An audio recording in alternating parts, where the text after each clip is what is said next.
وقضى ربك ألا تعبدوا إلا إياه وبالوالدين إحسانا আল্লাহ রাব্বুল আলামিন বলেন, আজ তোমাদের উপরে ফরজ করে দেওয়া হলো আল্লাহর ইবাদতের পরে তোমার মায়ের সাথে তোমার বাবার সাথে ভালোভাবে কথা বলবে, স্নেহের সহিত কথা বলবে।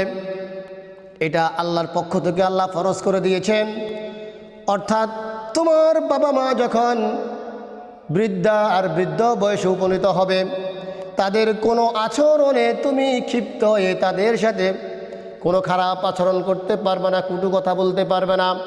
এটা আমি আল্লাহর পক্ষ থেকে তোমাদের উপরে ফরজ করে দেওয়া হয়েছে। আর তাদের জন্য দোয়া শিখিয়েছেন আল্লাহ রাব্বুল আলামিন, রব্বিরহামহুমা কামা রাব্বায়ানি সগীরা। রব্বুল আলামিন, আমি যখন ছোট ছিলাম মা আমাকে খুব কষ্টের সহিত আদর যত্ন করে বড় করেছেন। আজকে মা বাবা পৃথিবী ছেড়ে চলে গিয়েছেন। ওগো আল্লাহ, তোমার দরবারে আমার আব্বা আম্মুকে সেই শিশুকালে আমাদেরকে যেভাবে লালন পালন করেছে, তুমিও তোমার কাছে সেভাবে লালন পালন করো। প্রিয় ভাইয়েরা, একজন মা সন্তান যখন গর্ভে আসে, সন্তান গর্ভে আসার পর থেকে শুরু করে প্রসব বেদনা পর্যন্ত, দুনিয়াতে আসা পর্যন্ত একটা মায়ের কষ্ট মা ছাড়া পৃথিবীর কেউ আর বুঝবে না, ঠিক কিনা?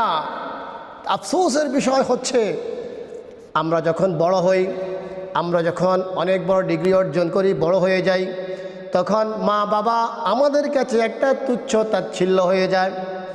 তাদের কোনো মূল্য আমরা দেই না। আমরা নিজেদেরকে নিয়ে ব্যস্ত থাকি, সারাদিন নিজেদেরকে নিয়ে আমরা ব্যস্ত থেকে যাই। তাদের খোঁজখবর নেওয়া সে সুযোগ আমাদের হয় না। কারণ আমাদের বর্তমানে রিসেন্টলি আপনারা দেখেছেন, আপনাদের সামনে জ্বলন্ত প্রমাণ, মা 7 দিন মরে পড়েছিল। এক একটি সন্তান সরকারি অনেক বড় কর্মকর্তা, সরকার ঊর্ধ্বতন কর্মকর্তা, অনেক বড় ডিগ্রিপ্রাপ্ত ছেলেমেয়েরা, কিন্তু এই দুঃখিনী মাকে দেখার সুযোগ তাদের হয়নি। 7 দিন ধরে মা মরে পচে বিছানায় পচেছিল। কি দেখছেন কি না? দেখছেন না আপনারা? এই দৃশ্য দেখে আমার কাছে খুব খারাপ লেগেছে।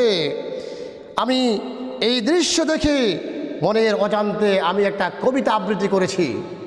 কি ন্যাক্কারজনক একটি, কি গর্হিত একটি কাজ এই ছেলে মেয়েগুলি করেছে। মা বাবা, একটা সন্তান যখন ভূমিষ্ঠ হয়, এই সন্তান মা নিজে না খেয়ে, নিজে ভালো জিনিস না পরে সন্তানদেরকে খাওয়ায়, সন্তানদেরকে পড়ায়। এই সন্তানের যখন এক ভালো মানুষ হবে, বড় হবে, সন্তান বড় উচ্চশিক্ষিত হবে, এই আশায় মা নিজে না খেয়ে সন্তানের টিউশন ফি এবং স্কুল কলেজে যে ফি, সেই ফি জোগাড় করতে মা বাবার কত হিমশিম খায়। আর যখন বড় হয়, সেই সন্তানরা যখন ভালো চাকরি পায়, ভালো বেতন পায়, তখন মা বাবা হয়ে যায় তুচ্ছ তাচ্ছিল্য, তাদের খবর রাখে না। আমি যে দৃশ্য দেখেছি, আপনারাও দেখেছেন। আমি সেই দৃশ্য দেখে আমি নিজেকে আর কন্ট্রোল করতে পারলাম না। আমি একটি কবিতা আবৃত্তি করে ফেলেছি। আমি আপনাদের সাথে সেই কবিতা শেয়ার করতে চাই। 10 মাস 10 দিন ছিলাম মায়ের গর্ভে, পাথরের চেয়ে ভারী ছিলাম, বিরক্ত হয়নি মায়ে, ঠিক কিনা? প্রসবের বেদনা ছিল ততটাই বেশি, কোনো সন্তান বুঝবে না তার একটুখানি। শিক্ষায় দীক্ষায় বড় হয়ে প্রতিষ্ঠিত হবে ছেলে, সেই আশায় প্রহর গুনেছিলেন মা প্রতিক্ষণে। হয়েছেও তাই। সচিব, শিক্ষক আর কানাডার প্রবাসে একটুখানি ঠাই হয়নি দুঃখিনী মায়ের কপালে। লাঞ্ছনা গঞ্জনা আর কষ্টের মাঝে মরে পড়েছিলেন 7 দিন ছোট্ট কুঠুরিতে। এই দৃশ্য কাঁদিয়েছে সারা পৃথিবীকে।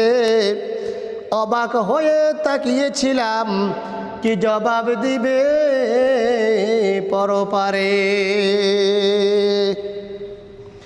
এখনো সময় আছে, সেবা করো জননীর, জান্নাতে যাবে তুমি, এই বাণী ছিল বিশ্বনবীর। প্রিয় ভাইয়েরা, আজ থেকে ওয়াদা করুন, মা বাবার সাথে সুন্দর কথা বলবেন, সুন্দর আচরণ করবেন, তাদের জন্য আপনার পর্যাপ্ত পরিমাণে অর্থ ব্যয় করবেন। পারবেন তো ইনশাআল্লাহ?